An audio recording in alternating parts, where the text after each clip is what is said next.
Good morning, everyone. Welcome back to Hot Take. Today we are in something pretty rare, if you know what it is. This is a 2009 Saab 9.3 Aero XWD. These are, like I just said, very uncommon. This is Taylor. This is his car. Taylor, tell us a little bit about this car. Well, like you said, it's a 2009 Aero XWD. This is the one that features the V6 along with the electronic limited slip differential. For the automatic transmission, this is one of 267 made for the North American market for 2009. And the only other Saab made like this is the 2008 Turbo X. For this trim of Saab, it came stock with 285 horsepower and I believe 300 foot-pounds of torque. And 285 horsepower stock. So pretty healthy numbers. This car was kind of the end of Saab. This was kind of one of the last cars they made. They really put their heart into it. There's a lot of little quirks about this, but let's go ahead and hop on the road and we will discuss the car more.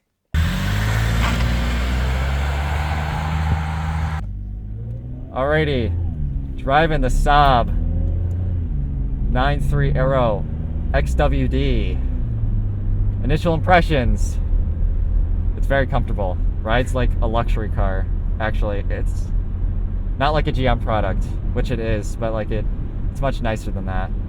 I haven't driven a lot of like maybe Cadillacs from this era, but it almost has a European feel to it, which I don't know. I've driven a lot of other Saabs either. This is my first experience in a Saab, and you know, oh look, it's a nice RSX, blue, favorite color on those.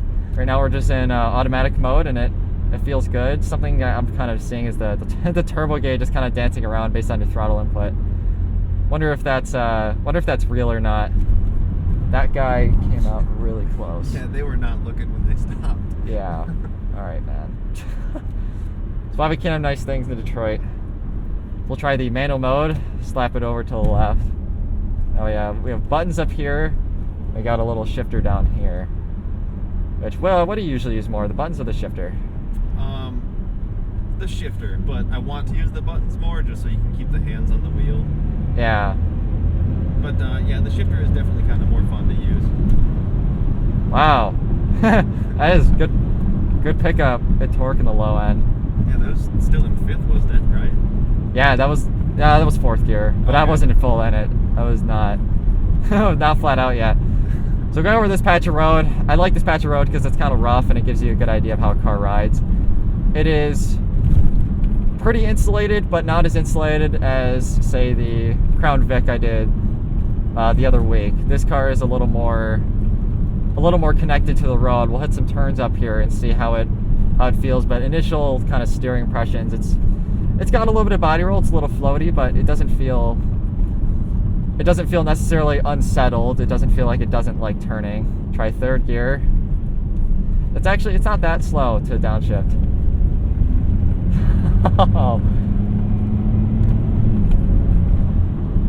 Yeah. Very quiet. Yeah, and you can feel that it just loves that third gear too. Third gear is very, very snappy. And it keeps launching. It keeps going. Yeah, it lunges. It wants to pull you forward. What is the switch for the cluster lights? Like the night mode you're talking about? Yeah.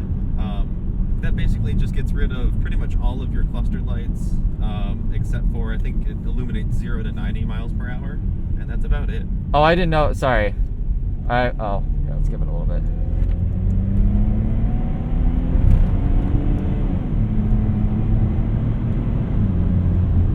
The automatic transmission's a little slow, but it's not that bad. I'm at does the cluster light, oh yeah, you get the Saab green. Oh yeah. It does. It pulls you through the turns. You can kind of feel the all-wheel drive. Slow down a little bit. It wants to pull you forward.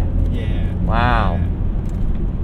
Yeah. It's a weird sensation that it yeah, gives you. So off camera, Taylor was kind of talking about the... No, that was a Saab convertible. Yeah, I saw that.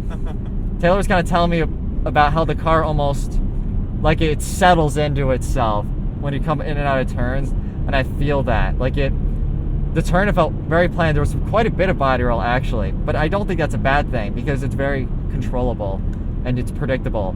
then when you get out of the turn, you got to be careful because it settles in and you feel it. When you feel it settle in, you got to be ready because the steering wheel, it's going to want to pull you. And you got to grab it back. And it's almost like when you're really putting it down around those curves, any type of, you know, it's dry pavement now, but any kind of slip or discrepancies in wheel speeds, you can feel almost the XWD system like putting more power to that outside back right tire kind of thing.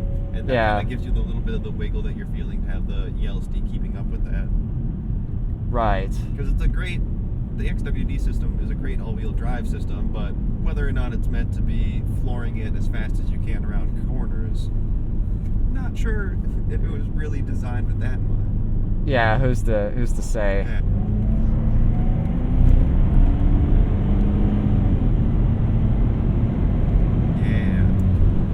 It's got a good pickup. You can hear the turbo too. It's got a good good whoosh. The brakes are strong, very firm pedal. It's funny having the body roll. You kind of go back and forth a bit. Yeah, and the body roll, like it's a heavy car. It is a heavy car. XWD, it's a heavy car, so the body roll is going to be there. But another feature about Saabs is they always have very, very tight suspension. Yes. Very tight, almost a rigid ride, and so although behaves like a boat a bit, it doesn't have the suspension to be as floaty as a boat, I feel. Yeah, it's kind of like a middle ground of sorts, because you do feel more of the road than you would in, say, a pure luxury car. Most definitely. The harder bumps and the more abrupt bumps, you feel those bumps harder and more abrupt in a Saab. Yes. Yeah, definitely.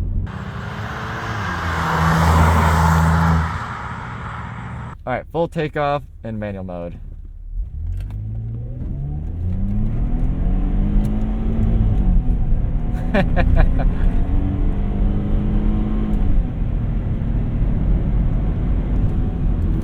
Brakes? Ooh. Yeah. Another thing where that weight comes in. Wow. This is a properly fast car. It's one of the weird things about it is looking at it, you would never expect it. You always hear that Saabs are zippy and fast, but this is literally the fastest Saab they ever made. Yeah, this is properly quick car. Yeah, they did not make any with more power than this.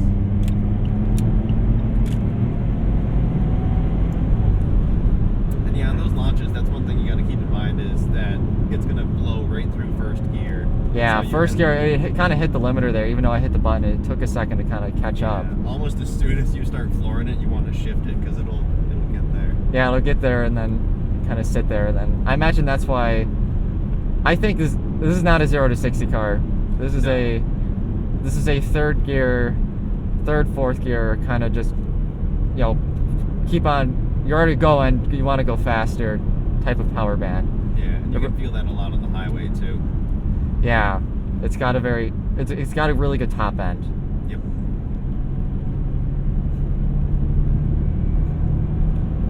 Oh yeah.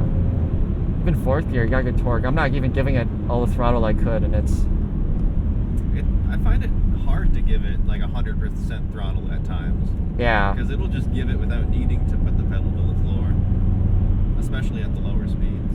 Right. Try to take this one a bit quicker. Oh yeah, you got to give it a lot of steering input. When it has a bit of dead on center almost, but once you get into it, it grabs and then it pulls you through the turn. Yeah. You keep it in the power. It also wants to recenter like a lot too. Like when you're bouncing around with it, you can feel it pull right back to center though. Yeah, you definitely do feel that. Okay, and if you try to brake and downshift it, it's a little jerky. Yeah. It's not too bad. Well, I don't even think you have it in sport mode either. Oh yeah, you got to try sport mode. Oh yeah, you got to do another lap with that because it's even more different. Yeah, these are some. Man, it takes this really well. Surprisingly for its size and weight, yeah. So let's try sport mode. Sure. Where is the button at again? So that'll be the bottom button here labeled S. You just give that a press. Nope. And you'll see now under your gear, it'll say Sport. All right, right there, Sport. So now you'll get your little bit more sensitive throttle response. It'll stay in gears longer. If you let off the throttle, yeah, you see it now. Yeah, it wants to build boost much faster. Yep. Oh yeah.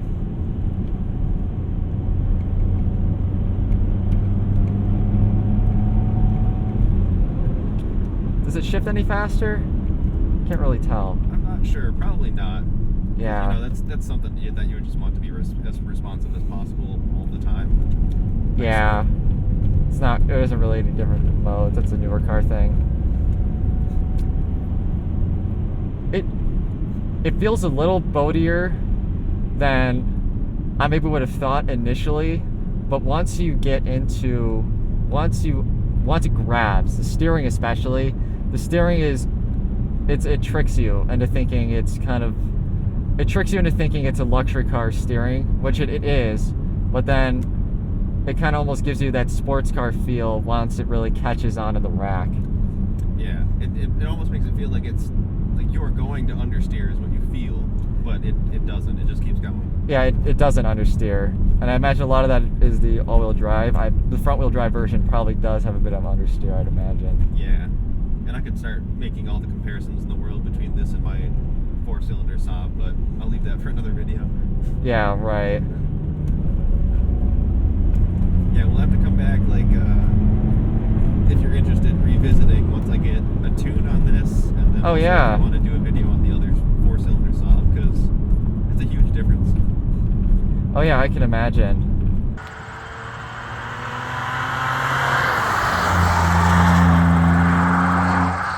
Let's see what we got here.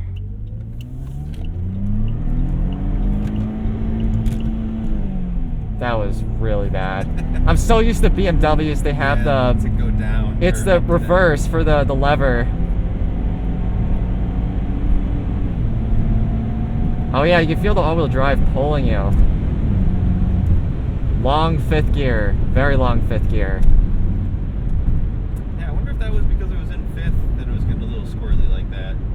Yeah. Because usually at those speeds, I'm still like in third if I'm pulling it. I feel so bad now. That was I just banged out the limiter for no reason. Yeah, it's not gonna let you hurt it anyway. Yeah, you're not gonna accidentally downshift into second at like 60. Right. Parking assistance active. Or reverse sport. That's funny. Gonna haul ass in reverse. Yeah, haul ass in reverse. Alright, I'm trying to automatic mode now.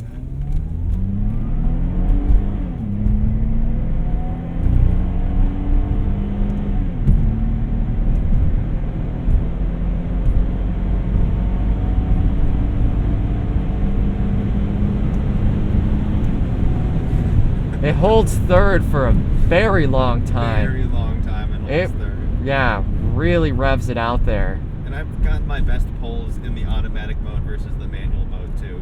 Yeah, it's definitely the computer wants to decide for you. This is not really, it can manual shift, but this computer definitely wants to do it for you. Yeah, the manual shifting I found is more so, like I mentioned, like if you're on the highway in sixth at like 70 and you want to get around somebody, you just pop it manual, drop it to fifth, get around them real quick. Yeah, and then you pass them. So we are done with the driving portion of the video, and overall the car, it feels good. Some, I think, highlights of the Saab is the all-wheel drive system is pretty good. It doesn't really understeer like some all-wheel drive systems do, because the Saab cross-wheel drive system is dynamic and it adjusts to the environment.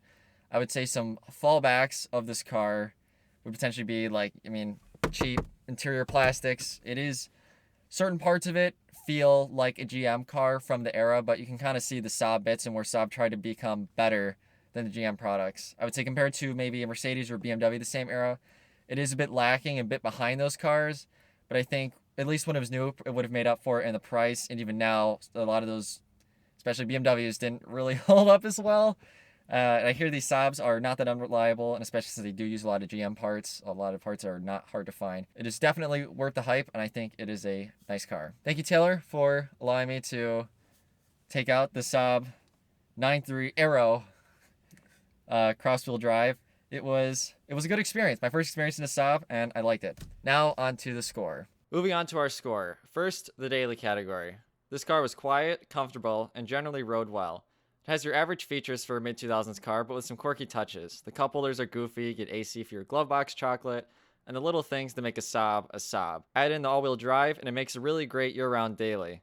Would have scored slightly higher, but some of the GM plastics do show in various places, and the fit and finish is not that of most European brands of the era, bringing it to a 5.5 out of 10. Moving on to the weekend score. This Saab is reasonably quick and handles well for its size, but it gets hurt a lot by the transmission and driver's feedback. The steering is vague on initial input, and the pedals feel disconnected. The transmission is fine for daily use and quick takeoffs, but when trying to do quick downshifts or make a kick down, there's a slight pause while the computer tries to figure out which gear to grab, and it feels a little slushy. Entering turns almost feels like a leap of faith. The car will grip up if you push it, but the car doesn't inspire the confidence you would hope for. That said, it is the fastest Saab and their last hurrah before they were killed off, giving it a bit of a cool factor. So it gets points back, giving it a 5 out of 10. The should you buy it score. These cars are pretty rare, but most parts are GM parts, and there's a large community for these niche cars, which helps it a lot.